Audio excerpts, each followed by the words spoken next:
I love guitars, especially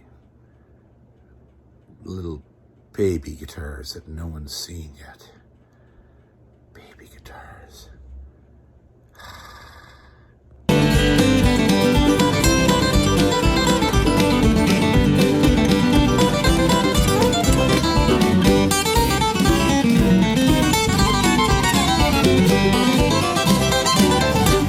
Guitar Stuff with John! Welcome to another episode of Guitar Stuff with John. So, this is a very interesting and exciting episode of this program. Over my career, I've been privileged to meet many builders, guitar builders, mandolin, fiddle, banjo, you name it. And they are a unique lot. And every once in a while, I get to meet somebody who builds instruments that throws me for yet another loop. And the guest we have here in the studio today is one of those people. I first heard about this gentleman from a friend of mine who said, this guy builds guitars and you should go see them. I've heard this before, so I took heed and went to his shop in his home, saw what he was doing, and I said, that's it, got to have him on the show. This is too cool to pass up. So I want to introduce you to a friend of mine, Mr. Hervé Burri, right here. And we've got the luthier himself in the studio and three of his guitars, one of which you've been seeing on String Theory for how long? A month now? Yeah. I've been playing it, and she's been hanging on the stand for forever. And so, yeah, I'm so glad you're here. This is amazing. Thank you for having me. Yeah, this is amazing. Great to be here. There's a very unique story behind these guitars, and it's mostly about you, right? And that's one of the things that drew me to you, was your own personal story. Mm-hmm. You born in Switzerland. Yes. And I love the whole thing about starting out to work in metal. Yeah. And things, and not long ago, and finding out you didn't like that. Yeah. Talk about that. That's a great story. So, I was 15 years old, and in Switzerland you can have different way to study. You can do an apprenticeship, or you can go and follow the normal school, university, and those all those possibilities. So, my idea was to be a mechanic on airplane. That's first at 15. Ginger loves you already. Yeah. So that was the click for me at 15, and but I didn't like very much the school. Yeah. So I decided to go in this apprenticeship way. And I found, or my parents at that time found a place for me to have an apprenticeship. So I had to get out of the school, and my parents has to discuss with the school director and everything, and principal. Yeah. And I was allowed to do it, so I started. And after 3 months, you have 3 months of try. Yeah. And after those 3 months, I said, it's not for me. Yeah. I don't like the metal. I don't like the feel, the smell. Yeah, you said that. I mean, I thought that's really cool. Yeah. So you switched over to. I went back to school. Yeah. Finished my my obligatory school. Yeah. And my father was a fine carpenter, and I always loved when he was taking me in his shop. The smell of the wood, the way he was able to build something, with his two hands, and that stayed in my mind. So you made an entire career of construction, right? Yes. A very successful one. You're retired now. Yeah. And that's one of the things that blew me away. When you first said that to me, I didn't like the feel of metal in my hands. Yeah. Right? And you built huge things in your career, right? Buildings and all sorts of things, right? Yes. And then now you're retired. You've another thing that intrigues me about you is after doing all that in your life, right, and coming to the end of that, and most people could just rest on their laurels and not do anything, right? Yeah. You decided to bring the focus of all those talents down into one small thing. Guitars. Is guitars. Yeah. How long have you been playing? You obviously play. I start to play, but electric guitar when I took lessons when I was in my 20s. Yeah. But I was playing cello when I was 10, probably for 2 or 3 years. Yeah. And I stopped and I didn't follow up with that. But What drew you to the guitar? Like for me, when I was a kid, it was all the music I listened to. Yeah, As me too. we all have. I'm still a fan of Elvis. Yes, Elvis Presley. Though, Yeah. That. But for me is more like the look of the instrument Yes. and the wood. Yeah. That's for me. That was the declic that to start, because when I retired, I had the time to take lesson. Yes. So when we moved here in 2013, when I received my permanent residency, I said to my wife, to Lorraine, I would love to take lessons, guitar lessons, to start again, but with acoustic this time. Right. Who did you go to here? Bedford, Long and Oh McQuaid. my God! Yeah. That half the stuff in this room is from that shop. Yeah. That's my main. That's my main shop. Yeah. So you just went to the conservatory next door. Yeah. Who taught you? Mike Miller. Oh my God! So, yeah, I know all these people. So that's amazing. Yeah. Yeah. So it was a great experience, and I had to stop because of the pandemic. Yes. Yeah. So I didn't get any more lessons with him. Well, maybe I'll teach you now. I hope so. That could be really great. But again, I have to say, like and as we go down through your story, which it gets even more incredible as we go through this. You could have chosen to do anything in retirement. Yeah. You could have sat back or been a consultant to people, one-off consultancy, or whatever. You could have done anything you wanted, right? Yes. And instead, this is, for anybody who's ever tried to build a guitar, it's incredibly difficult. Like my brother David, and as you said, your father was a carpenter. My father was a master carpenter, and my oldest brother David was a master carpenter. And he tried to build a guitar in the 60s. Mm-hmm. Didn't turn out. And he was a great carpenter. Yeah. But the idea of putting all your attention to detail and knowledge of physics and math and all these things that you needed for your career into this is very fascinating to me. Most people who start this process have in mind, of course, to start a guitar company. But that's not what Hervé is doing. Hervé is doing something else. But we're going to get into that. But first I want to take a look at these. You've built 4 of these so far. Yeah, the prototype, I started to build it in 2016. Yes. And I finished it, I think, in 2019. Yes. I love the sound. You play it a little bit. Yeah, that's the one that ain't going anywhere. Yeah. That's a great guitar. And but I didn't like the result, really, because it was not on my standard, yes, if you like. Yeah.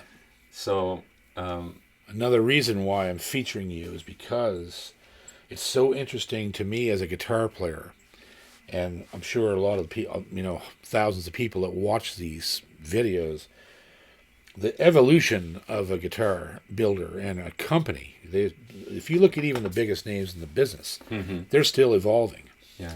Like I just reviewed a trio of Epiphone guitars that have just been released, Okay. called Inspired by Gibson. And that company's been around since the Ottoman Empire in 1876 or 73. Wow. That's how long Epiphone has been around. And they've been purchased by Gibson and all these things. But yet, in 2021, they still end up coming out with 3 new kinds of guitar, like a whole line of guitars that no one expected, right? Yeah. Yeah. The evolution of guitar building, whether it be someone like yourself or a huge corporation, just fascinates me, because you keep looking at guitars and going, how can they be improved anymore, or how can they be made any different? But they are. They do all the time, right? Yeah. So which one is the second? Let's show us number 2. Number 2 is Naomi. Naomi. This is the one that I've had here. Yes. And so I want to take a close look at this guitar because it really is stunning. So your top is Sitka, Eglin, or Adirondack? Red spruce. Oh, it's red spruce. From Nova Scotia. Yep. And the fingerboard is? It's ebony. Yep. Look at the from Malaysia. Look at the flame and the ebony of that fingerboard. That's really, really cool. Another thing that I find fascinating about these guitars is that you haven't decided on your logo. No. Which we've spoken about, right? Yeah. Which is very interesting too. You're trying to decide what to do. And, and that can mean a lot, right? And you've got the nice mother of pearl surrounded by abalone diamonds on the bridge wings. And what is the wood around the sound hole? It's leopard wood, this one. Yes. Nice, beautiful work on the abalone too. Listen to it ringing when I'm talking. And then the back, this is Bocote? Bocote, yeah. Sides and back. Yeah. Now this is a wood, see, that I'm not familiar with. I never saw this before I met you. And is it African or? It's come from Mexico. Oh, Mexico, right. Yeah. I knew it was from a southern climate. Most great hardwoods are tone woods. And you've got full 5-piece neck. Yeah. Mahogany Yeah. and bubinga. Yeah, that's incredible. And what is it bound in? Bubinga as well? Bubinga. Yeah.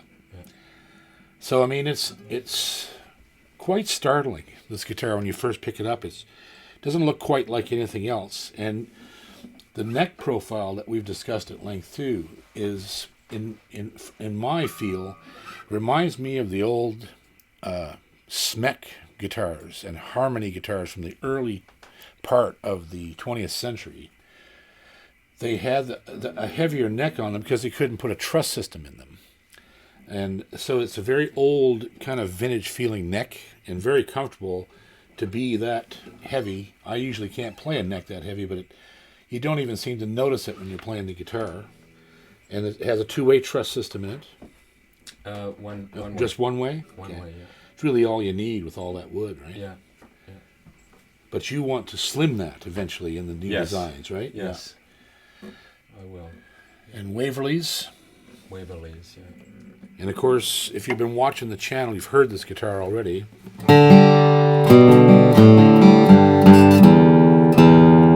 Beautiful, this loud guitar.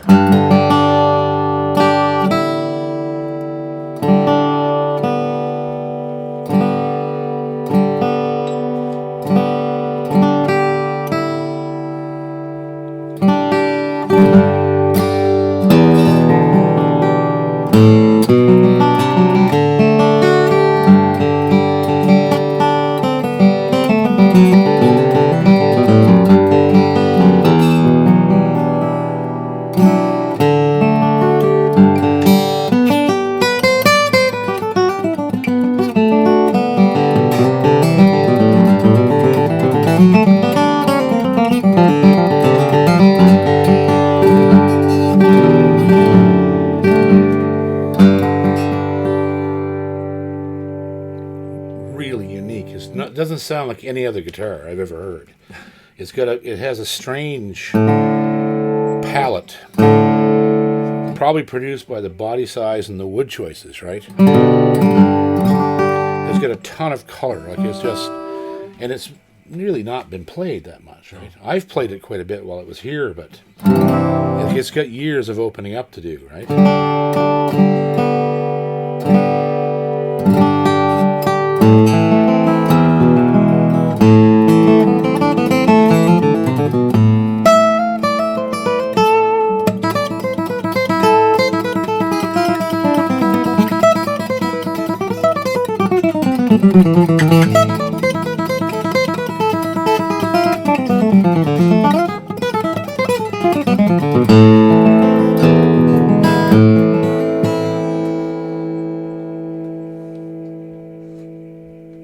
Beautiful.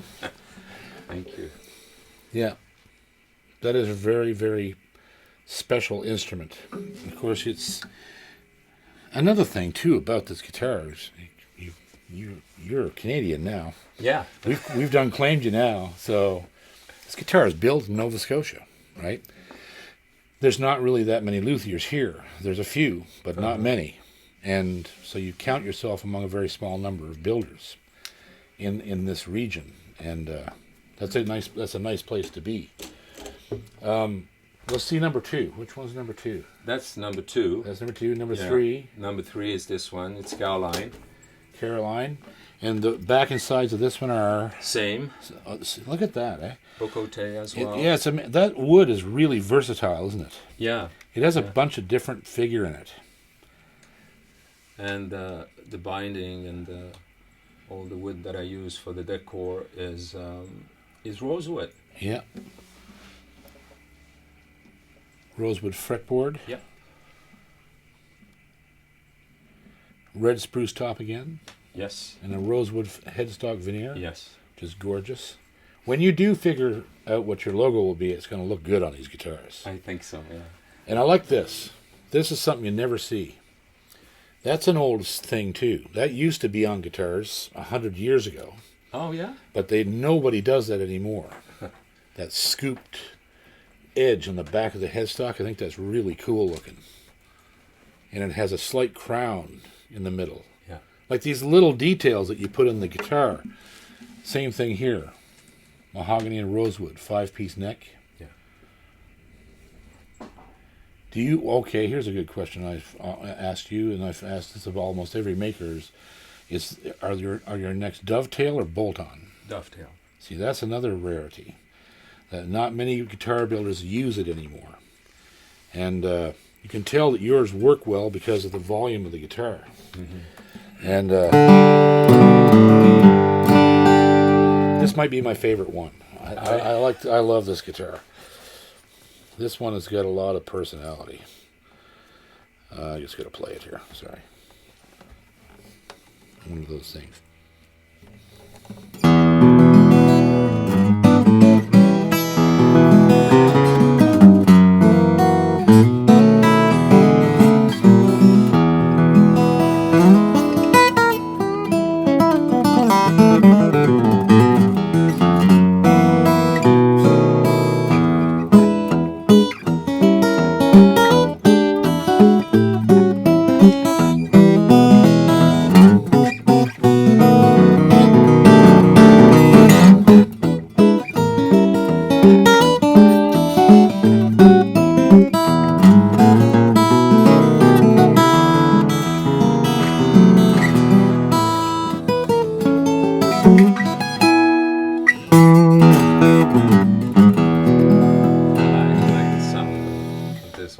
Yeah, it's a great sounding guitar. Yeah. And that's hard to do as well. It really is. You build two guitars of similar body size with no change in body wood, but you get two different results. Yeah. So that's really unique as well. But yeah, this is one of my favorites of yours. Really a beautiful guitar. Thank you. All right, so the last one. This is the latest one done, right? I built them together.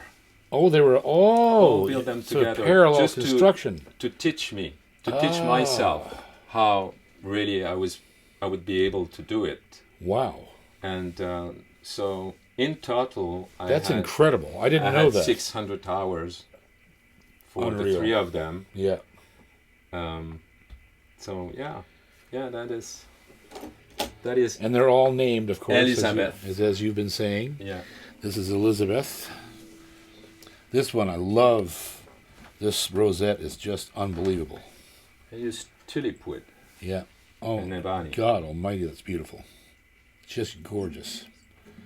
And I love the binding on this neck. Is this koa or what is this around here? No, it's bloodwood. Oh, bloodwood. Yes, Yeah. you've told me this before, and the veneer is the same, isn't it? Yes, exactly. Yeah. I try to match everything. If I choose the wood for the binding, I'm going to try to use the same wood for the rest of the guitar. Exactly. For the decoration, I mean.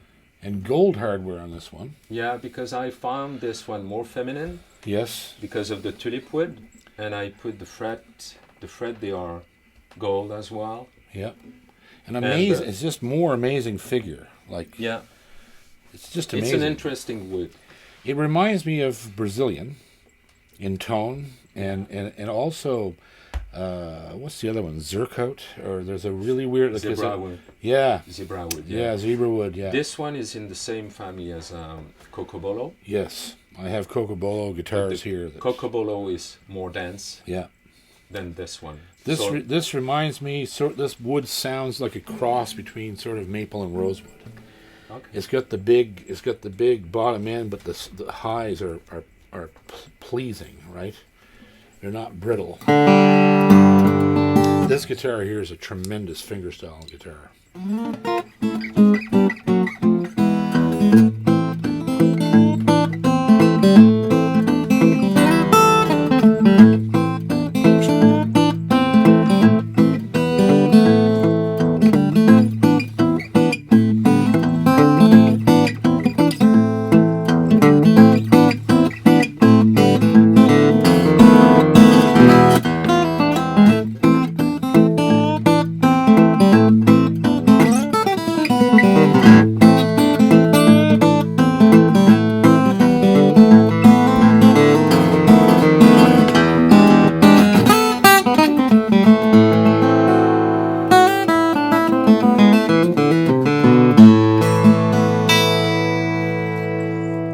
It's such a pleasant tone, eh?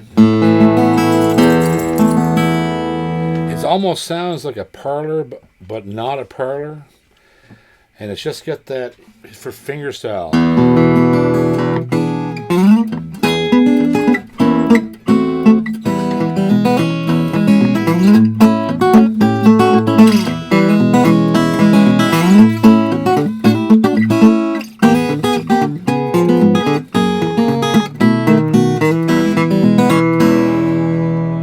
It sounds a lot older than it is, Yeah, you know? yeah.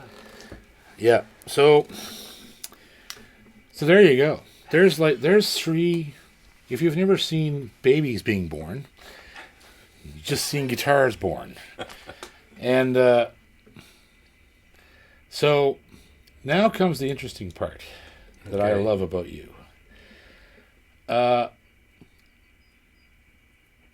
You're not, as I said at the start of this video, you're not trying to start a guitar company at all. No. You're doing this because you love the instrument. Yes.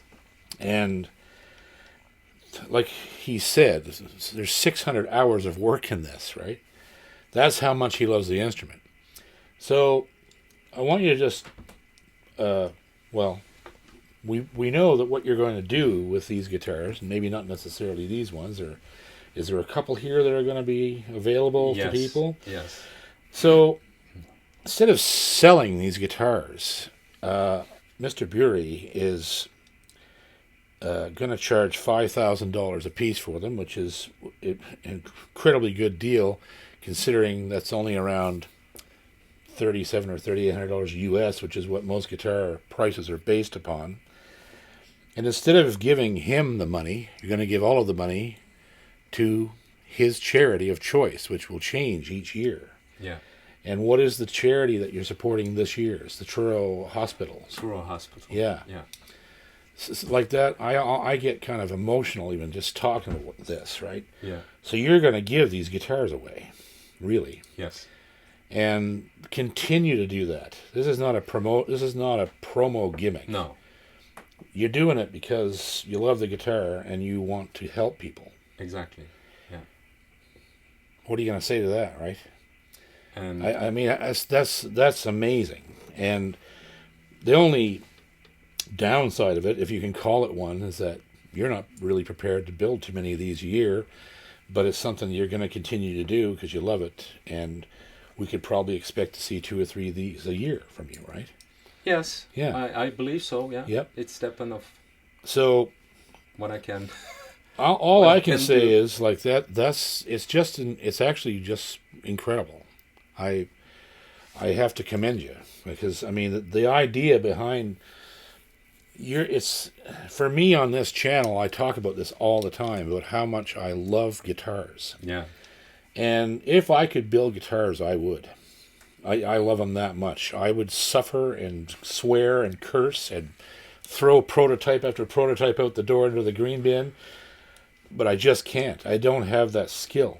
And all I can say is, like, if this is your first batch of 4, I can only imagine what the coming years will be like. Because, I mean, we've talked about how these will evolve over time. Mm-hmm. And all the research you continue to do on a daily basis, as all luthiers do. Everyone's learning all the time. Mm-hmm.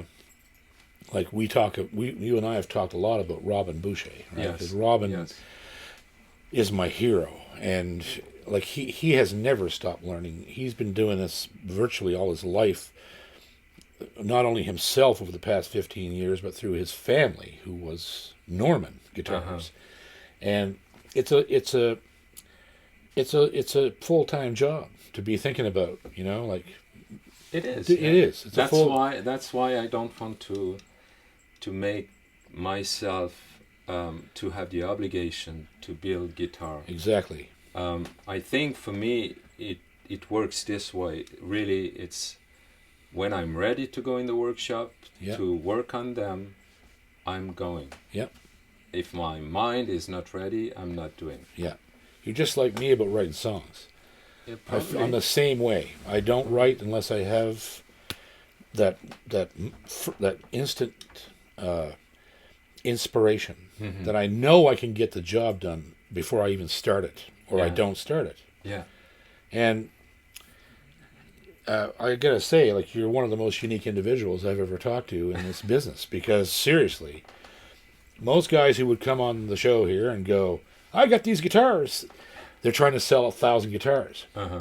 But that's not what you're doing. No. And that makes these even more special. So if you do want one of these, and you're not going to make yourself readily available too much to people, aren't you? So the only way to reach Hervé to discuss if you do want to buy one of these, I'm not sure all of them are for sale. There's a couple of them that are going to go, right? Couples. Yeah. They're all amazing, but all different too. They're really got a lot of personality. Each one of them has a unique personality, and but they're going to be able to reach you at your Gmail account, Yes. which Yeah. is HBURRI 64 Yeah. at gmail.com. gmail.com. Yep, HBURRI 64 at gmail.com. Like I said, he has what he has right now, and possibly a couple more next year, or over the next 18 months. Yeah. As you, because I want, another thing I was concerned about, we talked about this a long time before the camera started rolling, is it's much more important to me that you continue to love guitar building, Yes. right? Yes, exactly. And if it gets too much, That's my point. If it gets to become a business, that's not what we want. No. But will you do me a favor? Yeah. Can you continue to, like, over our upcoming friendship, Yeah. stay in touch with us? Oh, I will. Come back and do this again, and maybe one day, even in the next few months, when the pandemic slows down, Ginger and I could come to your shop and you give us a tour of that, because I've been in his shop and it's a beautiful place, and I can see just the shop itself is an inspiration to work in. Yes. And It's my paradise. yeah, the man cave. Yeah. Or it's more like a man cavern. So, and that's all I ask you. I just want you to keep building guitars because you love it. Yes. And the people that watch me and all we're the same. We just love guitars. Yes. And what you're doing with the funds from this is incredibly commendable. And that's another thing. As you go forward, whenever your charity changes, you should come back and tell us. Oh yes. Do another show another guitar. Yeah. Yeah. To let people know. And I think what is important to know about that idea, this idea really has come from my wife. Yes. Lorraine is a driving force for sure. She is. Now she's waving us off over in the corner. Yeah, I know. Don't look at me. Don't look at me. She is. And I'm really, really grateful for what she's doing for me. Yeah. And the other thing is about this idea to that money goes to a charity. It's just we're not going to touch the money. Yeah, money doesn't go to you at all. No, goes directly to the charity. Goes directly to the charity. Yeah. When the charity receives the money, they can have the guitar. Yeah. Yeah. You basically get a receipt from the charity. You give that to Hervé, and he gives you your guitar. Exactly. It's really something. Yeah. Like I, it's just the most generous, brilliant thing I've ever heard anybody do. So I mean, it's so cool, and it's just another little piece of the mosaic that guitar brings to people. Right? Yeah. It's a part of the whole guitar world. Right? You told me, guitars heal people. They do. So those guitar, I hope they can help people in different ways. Yeah. You know. Yeah. Then that's the only thing that we try to do. Really. Yeah. Well, I'll tell you what. I thank you very much. Thank you. I've really JP. enjoyed meeting and getting to know you over the last little while, and like I said, same for me, really, and I appreciate all your help and everything you do for builders. Yeah. For lots of people. Yeah. You help people as well. I have to just fall back on the same sentiment that music is the best healer. Yeah. Right. And I feel pretty honored and privileged to have these in my hands at this particular stage in your hobby. Yeah. The idea that you could do this as a hobby is ridiculous, but obviously it works.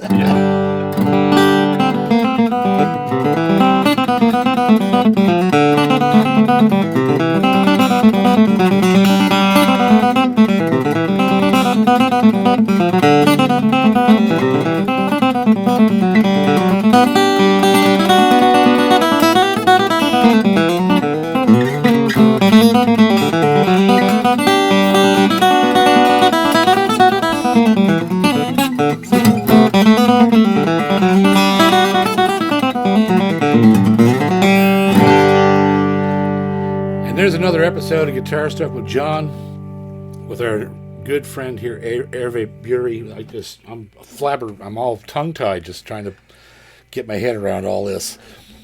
I love you guys, and don't ever stop looking for your perfect guitar, because then you'd have to stop looking if you found it. We'll see you next time. That probably wasn't right, but I'm keeping it in there anyway.